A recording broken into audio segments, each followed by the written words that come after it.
Welcome all. This is it. It's only June of '07, but this race is on full throttle. Let's frame our discussion with the very latest polls. National poll. Rudy Giuliani, 34. John McCain, 20. Fred Thompson, just exploring the race now, is already at 13. Last night, Fred Thompson was in Richmond, Virginia, speaking to the party faithful. NBC News caught up with him and asked him about the analysis of some experts that he was getting in the race too late. Here's his answer. They decided some time ago that you had to start running maybe a couple of years ago and building your organization. I'm very curious as to where they're right. I don't think they are.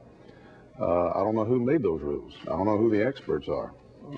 I'm too late to follow the rules even if I wanted to, and I don't want to.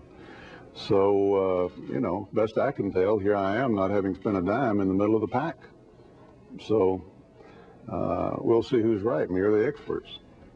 Tony Fabrizio, the Republican pollster, weighed in with this. If you're not going to get in this race in double time on work, effort, and commitment, how do you expect to win? You need to send signals that say, I'm here and I'm going to win. Urging Thompson just to get in straight out and run. Mary Matalin, has Fred Thompson waited too long? No, he's not waited too long.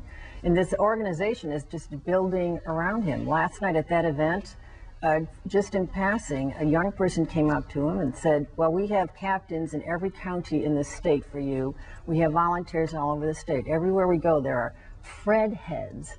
There's a groundswell out there. I hate to use those words. I'm loath to use those words, but he's right. These rules were made by all of us, and some of them are going to apply, but they're not connected to a rationale for candidacy, which clearly no one is connected to a rationale that is buoying everybody up yet, then it doesn't matter how much organization or how much money you have. He was asked last night what would he do as president. He said, well, I do lots of things. And asked, well, you're prepared to talk about those? He said no, obviously wanting to give time to frame his issues. You remember the 1994 Senate campaign when he ran for the Senate in Tennessee? Here he is with the famous red pickup truck. Is this going to be a campaign of a lot of style, a Hollywood actor saying, I'm a good old boy?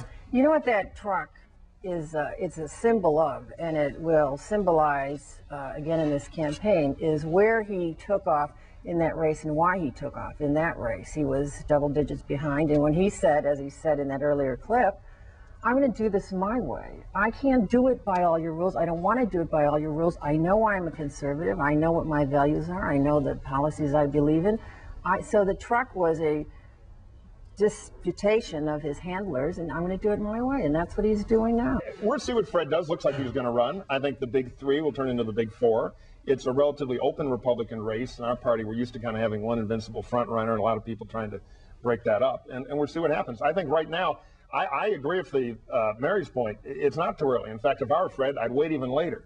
Because what's going to happen to Fred is right now the potential of a Fred candidacy has a lot of people excited. When he becomes a candidate, he'll go through what these other three guys have gone through. The initial boomlet and then the second examination. So it'll be up and down. Fred will be in front of the polls for a while, and then it'll settle down. And then the real race, not kind of the pre-primary inside race, will begin at the end of the year for the voters. Who does Thompson's entry hurt the most? You know, I'm not sure. I think you can argue it hurts any of them. You can argue if he's going to run as a super strong conservative, it could hurt Romney, who's grabbing that space. You could argue it hurts McCain a little bit. But be counterintuitive. How do you see the Republican race right now? I think there's a vacuum there, and Thompson has moved into that vacuum. There's a lot of dissatisfaction with the field. Thompson's obviously a talented person. I think a lot of people are saying, gee, you know, maybe he can do it. He's been in Washington longer than you, Bob. So he came in 72. But if he's got the political skill to run as an outsider, who knows? I mean, he's obviously a talented guy. We'll see.